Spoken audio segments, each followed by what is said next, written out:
محمدا بسم اللہ الرحمن الرحیم۔ بیان کیا جاتا ہے رسول اللہ صلی اللہ علیہ وآلہ وسلم سے ایک شخص نے کہا مجھے کچھ وصیت فرمائیے۔ فرمایا مال رکھتا ہے؟ عرض کی ہاں۔ فرمایا آگے بھیج، یعنی صدقہ دے کہ انسانی دل مال سے پیوستہ ہوتا ہے، اگر یہیں رہے گا تو دل بھی یہیں رہنے کا خواہش مند ہوگا، اور اگر آگے بھیجے گا تو دل بھی آگے جانے کا آرزو مند ہوگا۔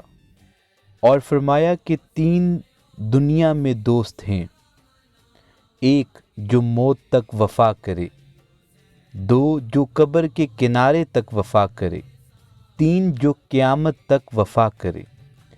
جو دوست صرف موت تک ہے وہ مال ہے، جو دوست کنارہ گو تک ہے وہ اہل و عیال اور رشتہ دار ہیں، جو قیامت تک ہے اس کے ساتھ رہتا ہے وہ اعمال ہیں۔ صدق اللہ العظیم۔